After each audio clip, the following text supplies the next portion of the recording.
Good evening, everyone. Welcome to the INFOWARS Nightly News. I'm Darren McBreen. It is Tuesday, April 21st, 2015. Here's a quick look what's coming up. Tonight, a bully with a badge rushes a bystander.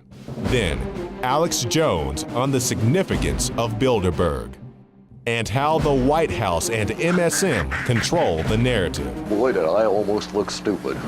That's next. Hey, listen, I'm here to warn people. You keep telling me to shut up. This isn't a game.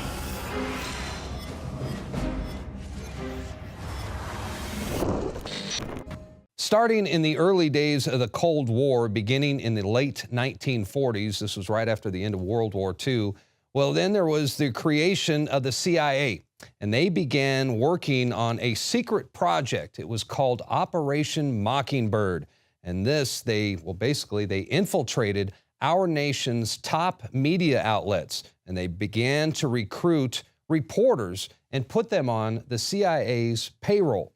The operation proved to be a huge success, as the shadowy government propaganda machine was able to plant stories and influence the unsuspecting American public. No doubt this practice continues to this very day, and it has evolved into total control of the mainstream press. And oh, sure, they give you the illusion of choice, but check this out. Some of you might not know this, but did you know right now there are over 1,500 newspapers in America? That sounds like a lot to choose from, doesn't it? Or you can read from over 1,000 magazines. You also have your choice of 9,000 different radio stations. You have 1,500 TV stations to choose from nationwide and 2,400 publishers. But the choice, like I said, is an illusion because they are all owned by only 6. That's right, 6 corporations own it all. And they influence and control what most of you see, hear, and read every single day. For example, last week, WikiLeaks, they released documents and email archives that reveal a very close relationship between the Obama administration, the State Department, and Sony Pictures. Sony Pictures Entertainment CEO Michael Layton, well, he just happens to be on the board of trustees of Rand Corporation. Wow, what a coincidence. And this, the Rand Corporation, they are an organization specializing in research and development for the U.S. military and the intelligence communities. And you got to love these WikiLeaks documents. They're always very interesting. And I was going through some of these emails. I noticed Rand Corporation, they tried to recruit, or they invited actors George Clooney and Kevin Spacey to some of their events, and they even offered them personal contact information to some of Obama's closest advisors. So wow, very interesting. They love to recruit and utilize celebrities because it's very, very effective.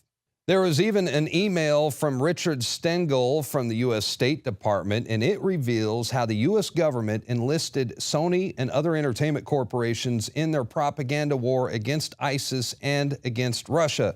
More like against the American people. But check this out. This is what it said in the email. Michael, it was great to see you yesterday.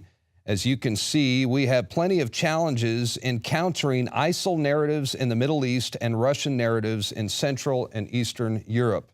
In both cases, there are millions and millions of people in those regions who are getting a skewed version of reality. Yeah, right. And it's not something that the State Department can do on its own by any means. Following up on our conversation, I'd love to convene a group of media executives who can help us think about better ways to respond to both of these large challenges. This is a conversation about ideas, about content and production, about commercial possibilities. I promise you it will be interesting, fun, and rewarding. And yes, it was indeed rewarding because Michael Linton later got invited to the Oval Office to have cocktails and dinner with the President and the First Lady. And I want you all to understand the significance of all this. The Obama administration and the U.S. State Department, they are asking Sony Entertainment to influence you. They want to control the narrative about how you feel about Russia's role in the Ukraine, and how you feel about America's new boogeyman, ISIS. And you know, it's funny, when you think about it, there are a lot of people out there that don't necessarily watch a lot of news on television, and they don't read a lot of newspapers, yet somehow they're able to form a political opinion. And that is because, without thinking about it, their opinions are shaped and formed by all those TV shows that they watch and every time they go to the movies. On the other hand, you've got other people that they do watch a lot of news on television and they do read a lot of newspapers. They have a stronger political opinion, but it's really a false sense of reality, because they are being spoon-fed garbage, and they are consuming that garbage their entire lives. And I'll give you an example. Let's go back to the Gulf War in 1991. I was a young man at the time, and I was also heavily influenced by the propaganda of the time. And I tell you what, if my son hadn't just been born, I probably would have enlisted and joined the fight. And I'll never forget how one night millions of us were watching television, and lo and behold, there was the new evil dictator, Saddam Hussein, who was being labeled as the next Adolf Hitler.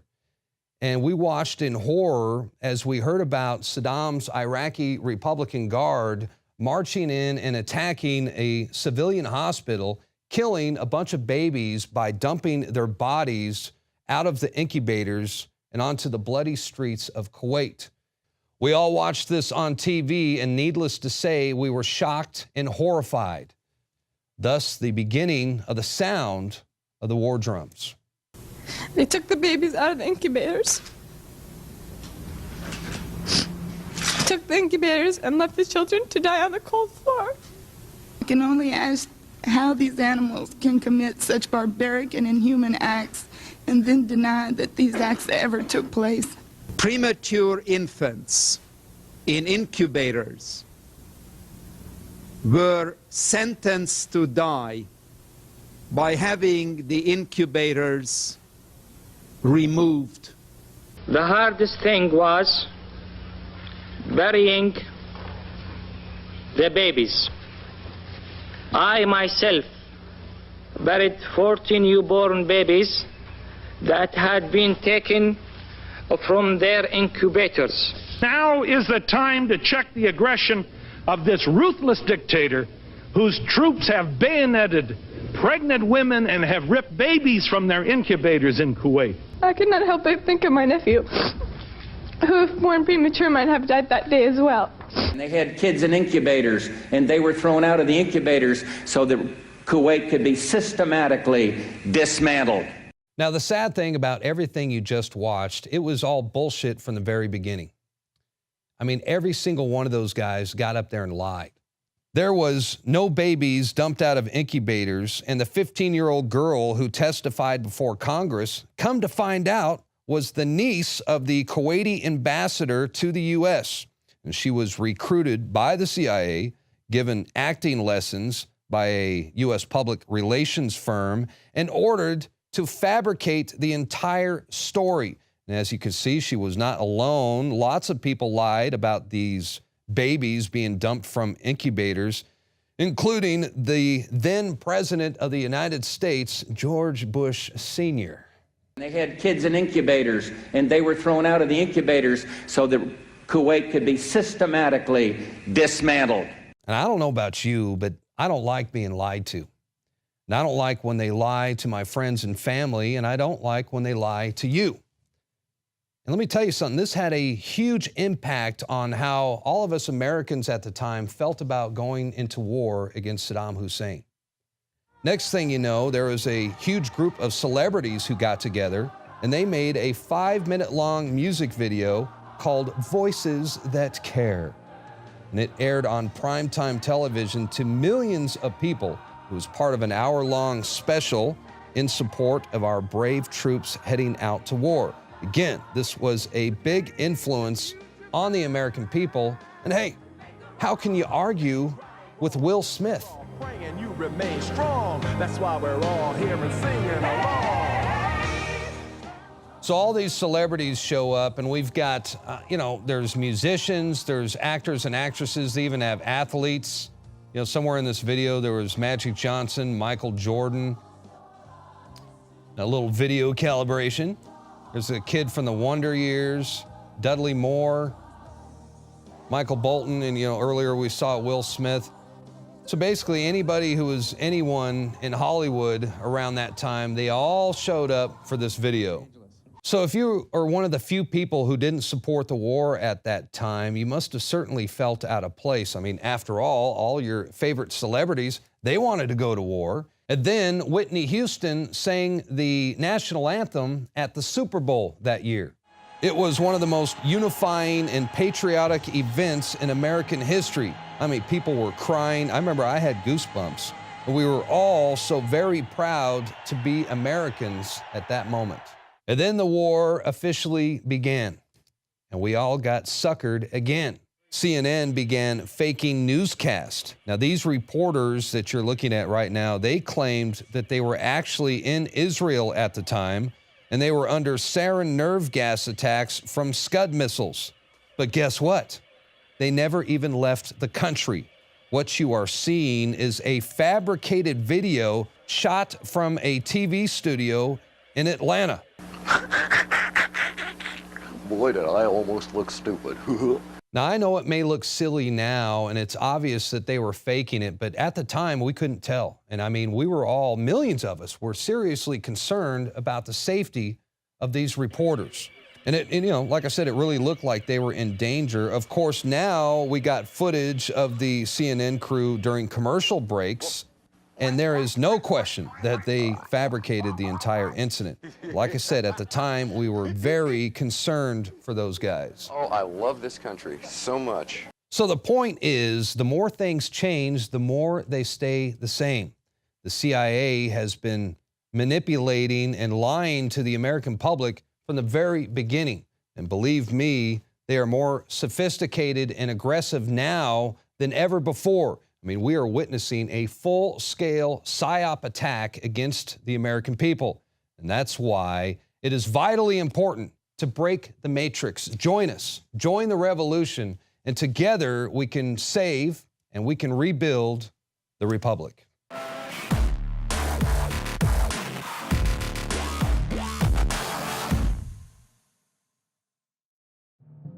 My name is Alex Jones. Most of you know me from my syndicated radio program and my documentary films, as well as INFOWARS Nightly News. When I got on air 20 years ago, I had discovered the globalist program, their plan to take over the world, and my focus went from running 6 miles every other day, swimming 2-3 miles a couple times a week, and lifting weights, to focusing on fighting the globalists. I've gone from 279 pounds all the way down to 235 pounds, and the weight's going off even faster. Super Male Vitality, Survival Shield X2 Nascent Iodine, and Oxy Powder. Those 3 products of the entire family of InfoWarsLife.com products are the most important from my own personal experience. And it wasn't just that my weight loss accelerated. My muscle mass increased. My stamina, my energy levels exploded. Now is the time to take action. Start your journey today with the Alex Challenge Pack. It's the trifecta of change. Secure yours today and get free shipping for a limited time at InfoWarsLife.com or 888-253-3139. The knowledge of the ancients, tried and true, trusted herbs and extracts fused with the latest nutraceutical science. Introducing the all-new Ancient Defense Herbal Immunity Blend, crafted with over 14 key ancient herbs and extracts to supercharge and prepare your body for what experts admit is the most dangerous season of the year. We have rejected hundreds of other formulations in our quest to bring you what is simply the most powerful and comprehensive proprietary formula that we have ever created in the realm of herbal immunity. For the last 2 years, our team has been working with top doctors, nutritionists, and chemists to develop the ultimate nutraceutical formulation. Experience the benefits of combining over 14 ancient herbs and extracts with exciting new advances in